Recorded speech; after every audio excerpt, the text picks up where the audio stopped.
近排好中意嘅一個興趣就係呢個抹茶，其中一個我喺復活節假期買嘅手袋，啱啱啲後生而家好 Y2K 嗰啲風格嘅，如果係生日毛嘅一款咧係全日本製，就決定買埋呢一 set 啦。highlight 咧喺香港就冇得買啦，我係喺官網度訂翻嚟嘅產品，全部都係濕疹性皮膚可以用，就有咁樣嘅內格啦。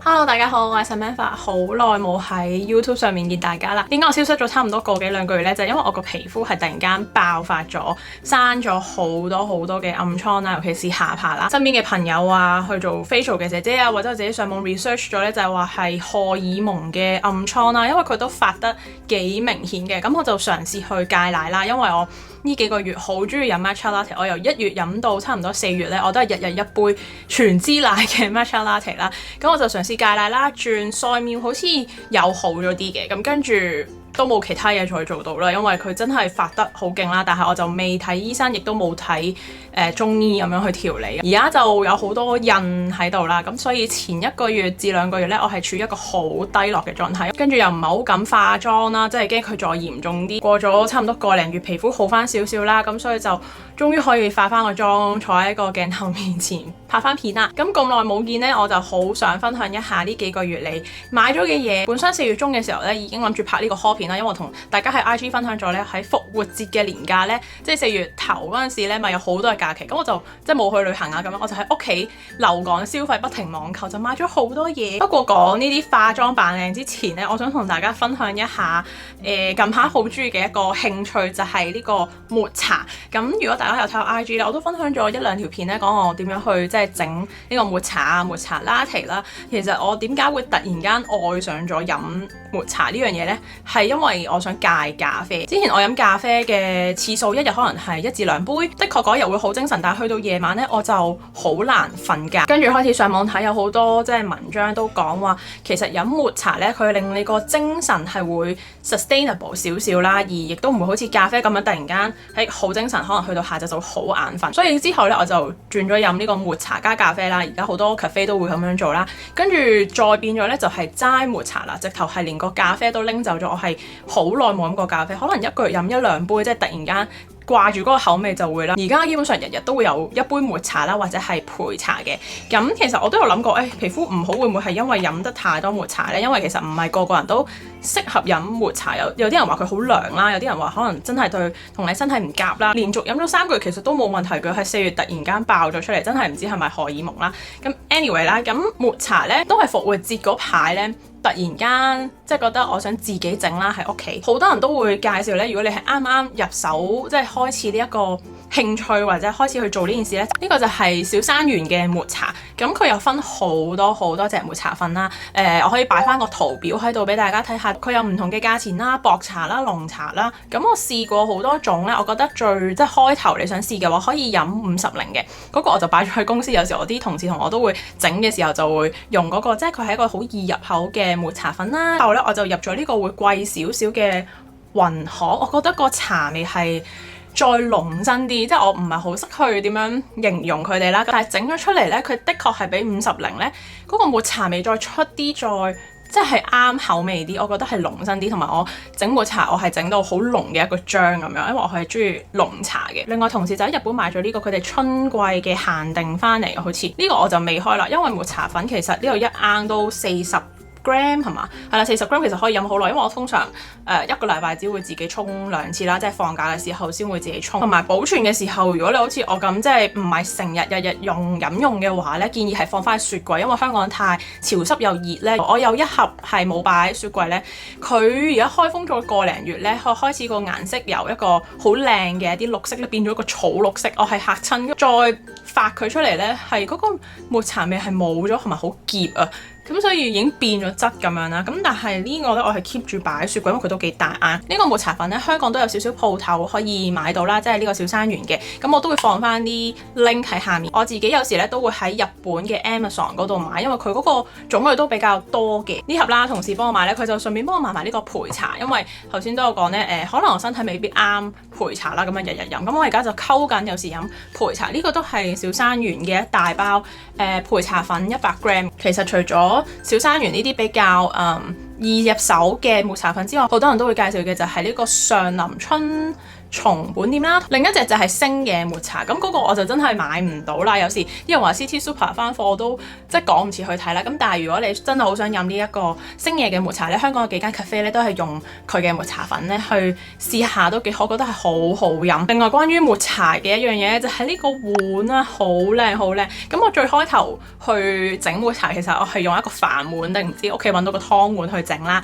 跟住就喺 Amazon 又買咗個即係真係抹茶嘅茶碗，但係佢就冇呢個哚哚呢個位嘅。咁最後呢，我係喺 IG 見到一啲賣日本家品嘅鋪頭呢，就見到呢個抹茶碗完全係啱我嘅 style，我係好中意呢一種，即係佢哋嘅陶瓷同埋瓷器啦。咁同埋佢係有呢個位呢，可以俾你咁樣倒出嚟咧，咁你去整呢個 matcha latte 就好有呢個治癒感啦。咁呢個嘅 link 啊，我都會放翻喺下面嘅。咁佢係一個叫做益子燒嘅手工陶器啦。嚟緊下個月係啦，6月我又會去東京啦。咁所以我好興奮，因為我好想快啲去淺草嗰啲道具街嗰度睇下有冇呢啲抹茶碗或者其他抹茶嘅產品，到時再同大家分享啦。講完呢個抹茶之外，即係我呢個近排嘅興趣啦，就講下啲 fashion item 啦。呢幾個月嚟我買咗3個手袋，咁其中一個我喺復活節假期買嘅手袋就係呢個韓國品牌 Lumen 嘅一個好似藤織袋啊！呢個 Lumen 嘅牌子我之前嘅韓國 haul 都分享過，買咗個黑色嘅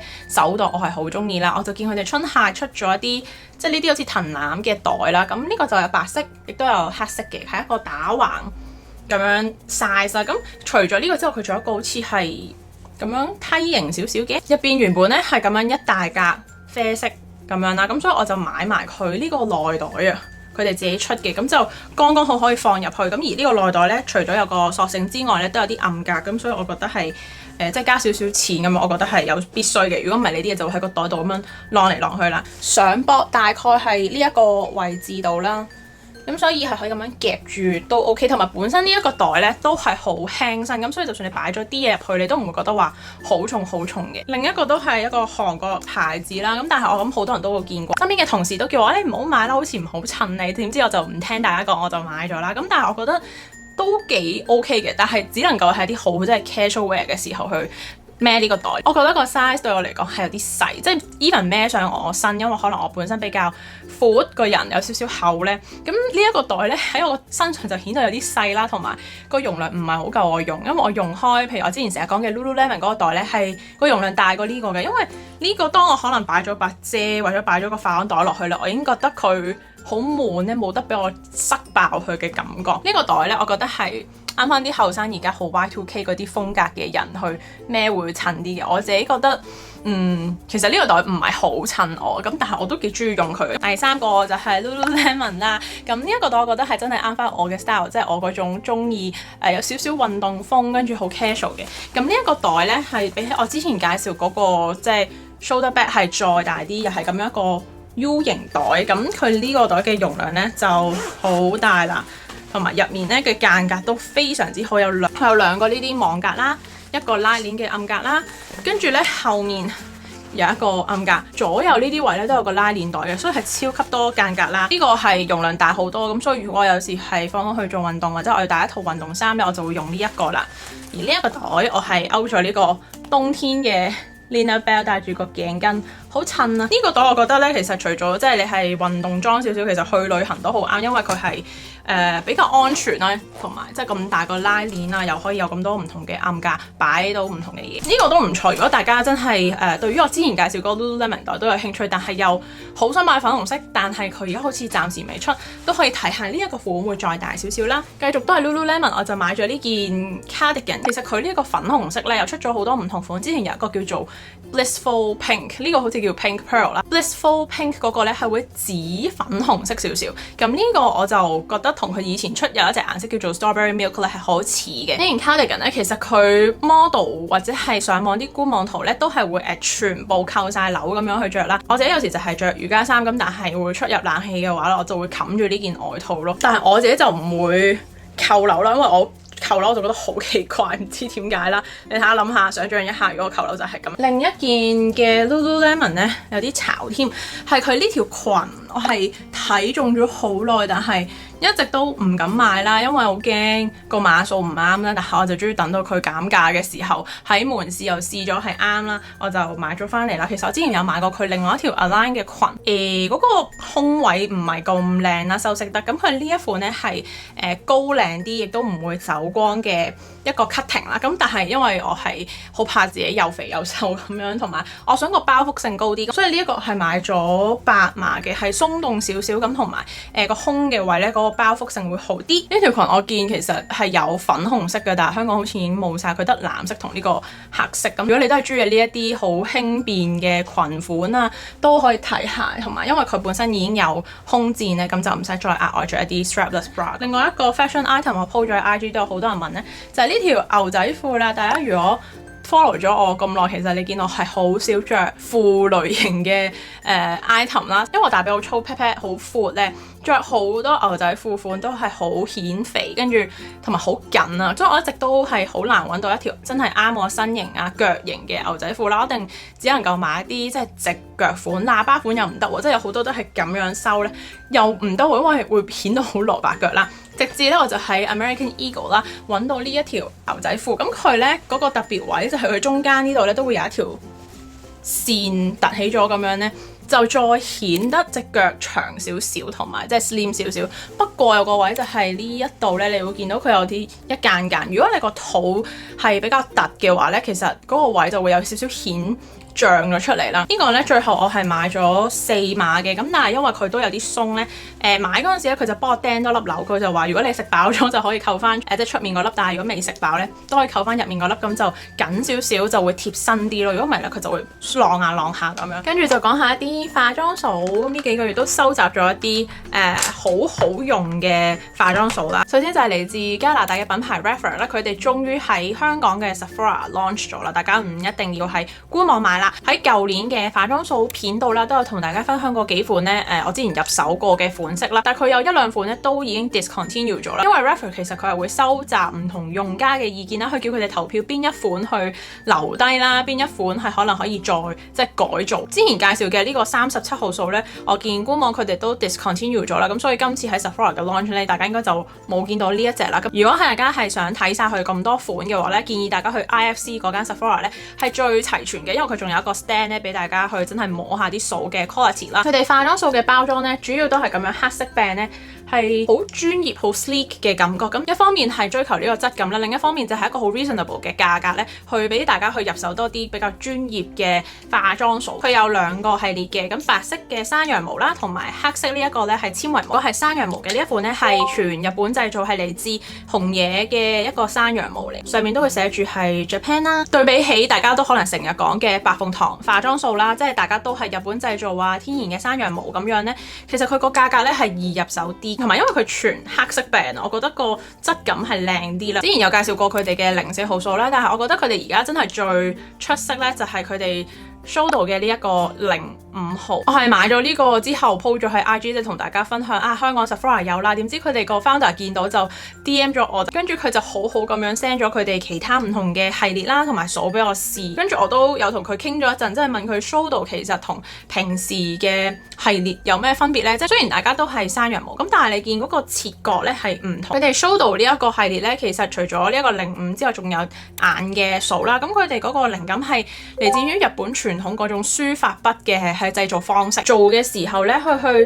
切割嗰個毛嘅方式咧都係唔同嘅，佢係用唔同長短唔一樣嘅呢一啲毛咧，然之後慢慢形成一個尖尖地嘅形狀，咁佢係令到你去 blend 胭脂啊，或者係 blend 任何嘅嘢都係有嗰種空氣感同埋更加鬆散啲嘅。呢一支係 Shodo 05，呢一支係佢哋普通嘅05咧，你見個形狀啦，切面都係有少少唔同。呢一個咧佢會完整啲，真係好圓咕碌。呢一款咧嗰個高低咧係有唔同嘅。呢一支咧佢哋叫佢做 No Makeup brush 咧，係做到一個 skin-like finish。我自己覺得咧佢係好啱用係一啲好實色、好顯色嘅胭脂，而你又唔想一上咧就一大笪嘅顏色啦。同埋我覺得佢用於一啲cream to powder 嘅胭脂咧係好適合，即係譬如 Prada 新出嘅呢個胭脂啊 ，Ciel 嘅呢一個胭脂，咁佢哋本身係好似有少少 cream 咁樣，但係其實上咗面都係一個粉狀咧。其實佢除咗上粉狀嘅嘢咧，佢上 cream 狀嘅嘢咧都係 OK 嘅。佢係可以好淡咁樣上嗰啲顏色啦，同埋 blend 得好鬆散。咁同埋咧係完全唔吉面，好滑好滑。佢 blend 完之後咧係冇嗰種邊界感。05呢一支咧，我主要就係愛嚟大範圍上碎粉啊，或者係上 bronzer 咧都 OK。呢兩支係喺佢哋即係山羊毛系列入面我最中意嘅兩支掃啦。佢哋嘅眼影掃咧，我好中意係有一個系列咧特別 for 一啲內雙眼皮啊、眼接位好細嘅人去使用啦。除咗呢個01，我覺得係最啱做 blending 之外，即係佢係好 all round 幫你去 blend 鬆個眼影之外咧，呢一個係13號掃，對比起01，你會見到係細少少、尖長少少，佢冇佢咁闊嘅，佢成個掃型咧係再細啲咧，唔需要太大嘅眼影掃嘅話，呢一支就好精準幫你去 blend 鬆啲眼影啦。另外呢個咧黑色嘅掃就係佢哋 LC 系列比較新出，係一個纖維毛嘅掃 collection。纖維毛呢一個咧就係喺中國製造啦，佢係特別 for 一啲 cream 啊或者係 liquid 狀嘅 product 去用啦，即係譬如粉底啊、cream blush、liquid blushes。咁但係呢三支入面咧，我覺得佢 LC03呢一支即係主要係上粉底嘅掃咧，我覺得係有少少吉面嘅。咁所以如果你真係要揀一支粉底掃咧，我未必會推介佢啦。咁反而咧 LC01、02咧我就幾中意啦，佢反而冇咁吉面，唔知係咪因為個毛少啲啦。咁呢個我有時上 cream blush 啦都會用佢啦。咁呢一個咧就夠細去上遮瑕膏啦。對比頭先 show 到呢一支咧，咁呢一個就係上粉狀啊或者一啲 cream to powder 啦。呢一個就主要上 liquid 狀嘅胭脂咁樣。咁同埋佢做出嚟嗰個效果咧係會實色啲、顯色啲嘅。大家有興趣就可以去 IC 嘅 Sephora 睇下啦。我自己真係最推介下，就會係應該係 show 到05，因為我覺得佢好萬能多用途。除咗頭先講你可以上粉狀嘅胭脂之外，其實佢係用嚟上眼底碎粉啊、定妝啊、bronzer、contour 都得㗎。因為呢個 shape 係有少少尖尖地嘅形狀，用喺面部唔同嘅位置咧都係好 OK。一支係走天涯。另一個入手咗好多嘅咧就係 BK Beauty 啦。唔記得其實有冇正式介紹過呢個品牌啦。咁但係其實佢係喺 TikTok 啊、美國啊係好紅嘅一個化妝掃品牌，由 Lisa J 去研發嘅一個品牌啦。佢之前係喺 MAC 度做過 makeup artist 嘅，咁所以佢好清楚一個化妝師或者係一啲用家嘅需要啦。好似喺年度最愛片有同大家分享啦，我最中意佢哋嘅粉底掃，佢哋嘅化妝掃主要都係咁樣棗紅色、銀色嘅配搭。咁但係因為我真係太中意嗰支掃啦，我就決定買埋呢一 set 啦。其實係一樣嘅，但係佢哋個 band 咧係全部都係呢個棗紅色啦，個掃毛啦、掃嘅形狀全部一樣嘅。對比一下呢個109啦，佢哋係一樣嘅，純粹係嗰個病位唔同咗。有兩支之後，我就一支可以上胭脂啦，一支就上 contour bronzer。咁粉底掃咧，呢個101我真係好中意，佢係好大範圍咁樣上咧，2-3下已經 blend 完㗎啦。同埋棗紅色呢一個 set 咧，其實會送埋呢個化妝袋，咁你去旅行用都 OK 嘅，可以擺到好多支掃啦。咁呢個109咧係101嘅 BB 版啦，佢哋再出咗呢一個中間 size 係115，咁你三支對比起咧就會見到個分別啦。咁就係大、中、細嘅形狀大家係一樣，都係嗰種斜面嘅。115比起101咧，佢嗰個掃毛係再實淨密啲嘅。如果你想營造一啲好 full coverage 嘅粉底咧，用115咧就會最啱啦。如果有時上一啲 skin tint 啦，本身佢遮瑕度好低，咁如果你再用一個咁大嘅掃去推嘅話咧，真係零遮瑕度。咁我就會用一個密身少少嘅掃去上咯。另外咧，佢哋同化妝師 Niki LaRose 都有推出咗2個唔同嘅系列嘅化妝掃嘅。咁呢幾支咧都係喺佢哋 Volume 1嘅掃，我就冇成 set 買啦，因為我覺得有啲掃我未必會用到啦。咁我就買咗當中嘅3支，呢一個係 N15，一個尖尖地嘅可以愛嚟上碎粉啊 bronzer 嘅掃啦。呢一個我買咗之後反而真係冇乜點樣用，因為我覺得佢個掃毛太實啊，佢 blend 得唔係好鬆散，即係你對比起呢一個Refer 嘅 Shodo 05咧係完全唔同感覺。呢個就好實啦，呢個就可以好空氣感咁樣啦。另外呢一支我覺得去旅行係好適合嘅 N17啦，佢一邊咧係愛嚟上 cream product 啦，上粉底都得，另一邊就可以愛嚟上碎粉啊、粉狀胭脂。最後一支呢個我反而用得好多，有啲想買多支就係 N14，主要咧係可以做眼底嘅遮瑕啦，或者係一啲局部性嘅定妝。咁我自己主要係愛嚟 blend 遮瑕膏嘅，因為我有時上咗一啲好高 coverage 嘅遮瑕膏咧，你可以咁樣按壓都得，咁或者你咁樣好快速咁樣掃咧，就會有 airbrush 少少嘅效果咧，冇咁厚裝啊。佢官網咧好似買滿200蚊美金就會寄香港啦，如果唔係就要俾少少運費。又或者你喺美國嘅 Amazon 咧都會有少量佢哋嘅掃可以買到。到最後咧就有呢一籃嘅化妝護膚品啦，但係有好多產品我都未用過嘅，因為未用到咁多粉底住啦，因為暫時都想養翻好個皮膚先，咁所以除非重要日子咧，我都冇話特別要化粉底啦。但係我就用多咗礦物嘅彩妝。講咗最中意嘅胭脂產品先，呢一個4色嘅胭脂啦 ，bronzer highlight 咧喺香港就冇得買啦，我係喺官網度訂翻嚟嘅。咁佢前排就再出翻呢個可以自己揀顏色嘅選擇啊，佢好似上年都有出過。咁有時買呢啲6隻顏色嘅彩妝盤啦，或者係佢一時一時出嘅啲4色盤咧，有時啲顏色咧未必係隻隻你都會啱用，有時可能覺得太深，又或者係嗰個胭脂唔啱你咁樣啦。咁但係呢一個4色咧就可以自己揀啦，有呢個 finishing powder 啦、胭脂啦、highlight 啦同埋 bronzer 可以揀嘅。咁但係我就冇揀 finishing powder 啦，因為我就冇話特別好中意佢哋嘅 finishing powder，我就揀咗2隻胭脂、1隻 highlight 同埋 bronzer。咁佢嗰個擺法咧，其實你都可以自己揀嘅，喺你砌嗰個 palette 嘅時候。當初係有諗過將個胭脂咁樣打對角擺啦，整咗之後就覺得如果我真係想 mix 埋個胭脂一齊上咧，咁樣排列就會好啲啦。咁所以就整咗呢4隻顏色出嚟，咁同埋佢後面個 label 咧都會寫翻係啲咩顏色，等你可以方便reference 翻。胭脂咧就係呢個 Sublime Flush 啦，同埋呢個 Rose Fusion。咁 Sublime Flush 咧呢個係佢本身已經有嘅顏色嚟嘅，即係佢唔係一個 limited 系列。Highlighter 就係呢個 Strobe Light 嘅 Opal Strobe Light。Bronzer 咧就係咁樣嘅。好彩呢一個顏色都未話去到好深用唔到，因為佢哋今次可以揀嘅顏色，我覺得選色上都有好多係以前嘅一啲 holiday palette 咧出嘅 limited edition 啦。所以大家如果再見到可能佢下年又再出呢一種可以 customize 嘅 palette 咧，大家就可以喺美國嘅官網買啦。咁但係你就要自己集運翻香港咯，咁就麻煩少少。但係我覺得咁樣嘅配搭，即係一個啱翻自己喜好咧，係方便好多同埋實用啲嘅。另一個都係 Hourglass 嘅胭脂，我就買咗呢個 Ethereal Glow， 好靚嘅一個好似 baby pink 好牛奶嘅顏色啦。咁有啲人咧會用佢嚟做係咪而家好興嘅嗰個叫咩膨脹色啦？我自己用啊嚇，我都係會當佢係胭脂嘅，但係唔係好上色。如果咁樣試喺手背俾大家睇咧，唔係好睇到，佢係有個好奶白粉紫嘅顏色啦。咁但係如果上面咧係會顯色啲嘅，佢而家上手係有比較好淡嘅紫色咯。我覺得上面同上手個感覺係唔同，佢哋呢啲胭脂咧上面咧係會顯色啲嘅。如果你本身皮膚比較偏白啦、酷通嘅話，我覺得呢一隻顏色咧係好值得入手嘅。佢呢個花紋都超級靚。另外係 Bobbi Brown 新出嘅呢個多用途胭脂純黑棒，我買咗呢個顏色叫做 Cheeky Pink， 試上手俾大家睇係咁樣嘅，好靚啊！呢個粉紅色，佢咧係有少少似我自己都好中意嘅 Rhode 嘅胭脂啦。我覺得佢冇 Rhode 咁即係實色，冇咁顯色咧，好似好嚇人咁樣。因為 Rhode 嘅所有顏色其實都好顯嘅，咁但係 Bobbi Brown 呢個咧係會再潤啲，佢推開之後咧嗰個空氣感會重啲、薄啲、水啲嘅。係都係 Bobbi Brown 咧一齊買嘅，因為佢哋係 Sogo Fan Full Week 嘅時候就有 set 啦。呢個新出嘅眼影筆顏色我就買咗 Moonstone， 好靚，哇，超級靚嘅一個閃閃勁 metallic。咁但係佢有個蓋咧，佢就建議你每次用完要咁樣合翻埋啦，驚佢會乾啊。我去嗰陣時佢話其實有1-2隻色已經係冇貨噶啦，見面到幾反光啊，咁你可以着開少少嘅。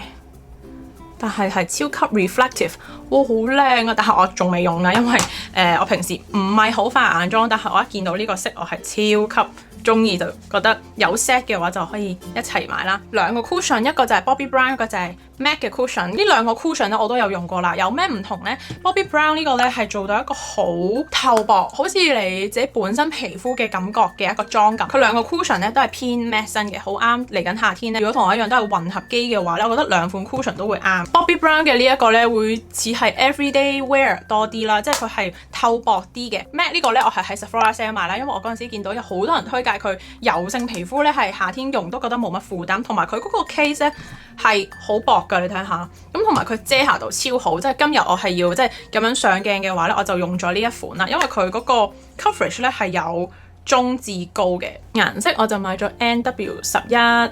好 creamy 好易推，咁但係我覺得上到面咧妝感係會重啲嘅，咁但係如果你真係需要一啲好 full coverage 嘅日子咧，呢個就好啱啦，可能要去補妝啊等等啦。咁但係如果你話真係日日 everyday wear 唔需要用到好高 coverage 咧，Bobbi Brown 呢個咧就會 skin light 少少。繼續粉底類，我就買咗好多款 skin tint 翻嚟。Tower 28呢個我已經用過啦，咁我覺得佢係幾靚嘅，光澤感幾重，但係我買到最淺嘅顏色咧，佢都係偏橙深色啲嘅05嘅顏色，你睇下係咪好深啊？咦，佢唔係用唔到，因為 skin tint 咧，佢好處就係佢好薄啊嘛，你可以推得好開咧，其實係都易 blend 嘅。咁但係就都係暗咗啲啲咯，但已經係最白啦，佢冇再淺色啲咯，希望佢可以出個再白少少嘅顏色咯。Refine 呢一個咧好得意噶，佢嗰個開口係咁樣嘅，即係你可以直接噴喺呢個上面。咁但係呢一隻 skin tint 咧，我覺得係啱翻啲乾性皮膚，因為我用咧我就覺得佢好保濕啊，好靚。呢個顏色係130N 咧，同我膚色係好夾嘅，真係佢係超級靚，光澤感重，好保濕嘅一款啦。同埋佢遮瑕度都好低下，咁佢真係好啱你提亮膚色咯。如果係我用嘅話咧，我一定要 set 碎粉嘅，如果唔係我就會好油噶啦。呢個咧係 RMS Beauty 嘅skin tint 有 SPF 50嘅，頭先Tower 28呢個有 SPF 30。咁呢個我用過一次咧，我覺得。哇！點解佢好似好高 coverage 喎？大家對於 skin tint 嘅理解應該都係好透薄嘅，佢呢個咧係有少少厚嘅，同埋遮瑕度好高。另外有少少諗起 Ciel 個支，咁但係 Ciel 個支好似係舒服啲嘅感覺。呢個咧就有啲啲厚身結身啲嘅。我諗我會用多一陣呢類型嘅 skin tint 咧，再做一個即係合集啦。舊年就拍咗一個 skin tint 嘅合集，今年可以做個 update 版本，但係我要啲時間去試佢哋啦。仲有呢支 MPH 嘅粉底，咁呢一支係喺美國 Sephora Sale 買翻嚟啦。當時我買嘅時候咧，佢已經冇咗最淺嗰個顏色，我就買咗20號 Fair， 結果都係佢就好似 Tower 28嗰支咁咯。又係偏深咗，但係呢個粉底呢，我係有少少後悔買咗嘅，因為我覺得佢真係好滋潤，可能要留翻冬天用。我而家用，我覺得佢好立，好即係有層嘢咁。even 佢個遮瑕度好低啦，咁但係佢都係有少少焗嘅。我覺得如果你乾性皮膚，你會好啱，因為佢係一個 Serum Foundation 精華粉底嚟。跟住就有頭先講嘅呢個礦物粉餅，就係 Jane Iredale 嘅即係礦物粉底啦，我哋叫佢。咁呢一個品牌，我諗大家都應該有見過咧，即係如果你係一啲暗瘡肌啊、濕疹啊，會有泛紅嘅話咧，用礦物粉咧係會好啲嘅。所以我喺好爆瘡嘅時候咧，我主要都係用呢個 Powder Foundation。點解有兩隻色咧？因為一開頭係買咗呢個 Silk 嘅顏色，但係用落咗就覺得佢有啲偏黃啊，咁我就買咗呢個白少少嘅顏色。咁喺上呢啲礦物粉底嘅時候咧，我會用呢啲咁密嘅肥仔掃，呢個係 Tarte 嘅掃咧。咁你就可以咁樣打圈啦，就會攞咗啲粉咧，跟住咁樣掃上面咯。呢一種嘅礦物粉餅咧，其實遮瑕度都唔算好高，即係可能得4-5成，你唔會 expect 佢係超級高遮瑕度，好似一支真係嘅粉底。咁但係好就好在，因為佢係礦物粉咧，對皮膚嘅負擔冇咁大同透薄啲咯。跟住咧，因為我暗瘡嘅問題好紅啊啲暗瘡，咁我又要遮瑕嘅話咧，就咁用單色嘅遮瑕係唔得嘅，一定要用一個綠色嘅調色遮瑕膏啦。咁我就買咗幾款去試啦。最開頭係買咗 The Sam 嘅呢一隻 Green Beige 啦，跟住我就買埋即係圓圈膏狀咧，我聽講係遮瑕度高啲嘅。再之後就買咗呢一個3色嘅係新版本。其實我一直係用開黑色嗰一粒，即係佢比較舊版啦。咁我去到鋪頭，佢就同我講話，其實呢一個咧係新出嘅版本，同埋佢係滋潤好多咧。我一摸，跟住我就話，哇，佢係即係 soft 好多，易 blend 好多咯。咁但係兩個其實搽出嚟嘅效果都係差不多啦。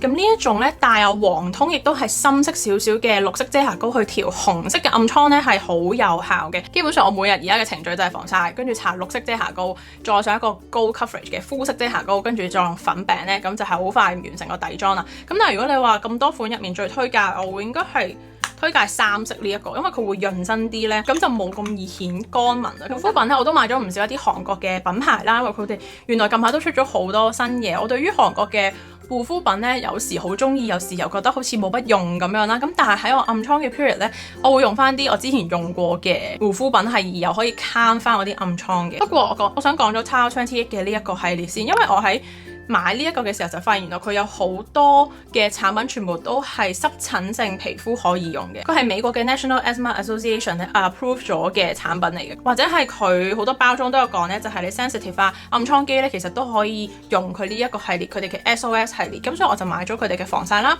同埋呢個 spray。因為防曬咧我就未用嘅，但係我都係上網睇咗好多 review，啲人話好啦。咁但係呢一個 spray 我係買咗支迷你版翻嚟啦，跟住我係2個禮拜已經用晒啦，即係我日噴夜噴，咁我就買咗支大 size 翻嚟。點解呢？因為佢係勁好用啊，佢係好快鎮靜咗你嘅皮膚，尤其是因為我係好多手嘅人咧，我好中意係咁擠黑頭啊、擠暗瘡啊，自己喺度夾嚟夾去咧，咁佢又好易發紅啊、發炎啦。你狂噴啦，你噴1層2層之後咧，個皮膚係 calm 好多咧，冇咁紅腫。我用佢嘅方法係當佢好似個 toner 嗰個步驟咯，即係唔用 toner 直接用呢個嚟噴嘅，又係噴好多下咁樣。但係咧，佢呢個 spray 係我第一次噴到有啲嚇親，佢真係有好大陣好似游水嗰啲係咪叫綠水嘅味呢？嗰種好似消毒嘅味道啊！但係其實冇乜嘢嘅，只不過係嗰個味道好似泳池味咯。咁但係就係噴完之後係真係好 calm 翻你個皮膚啊！係啦，因為佢入面有 sodium chloride 喺入面嘅，但係唔緊要啦。我覺得係因為個效果都幾明顯，所以我係好中意。應該係我呢幾個月嚟揾到嘅 skincare 嘅產品入面呢，最 surprise。我已經再買咗佢哋嗰個 cream 同埋洗面啦，希望成 set 用有幫助，因為我覺得佢哋嘅呢一支真係好 work 好 work。另外2支精華咧就係呢個係咪 Have Blue 定 Heath Blue 嘅精華啦，我自己用緊咧係佢哋三文魚嗰隻。呢一個三文魚 PDRN 嘅精華，呢個係冇 niacinamide嘅，所以我係用得好放心啦。之前都空瓶過1-2支㗎啦，咁所以我而家暗瘡問題出現翻，我就用翻呢個以前用過好溫和嘅精華啦。咁佢呢2支呢，就係一支佢嘅美白精華啦，未開封嘅。另一支我已經用緊呢，就係佢哋比較新嘅系列，一個叫做 Dermasync Matcha 嘅 Ampoule。我好中意佢哋呢啲成分會放晒喺度，咁但係呢個呢係有 niacinamide 啦。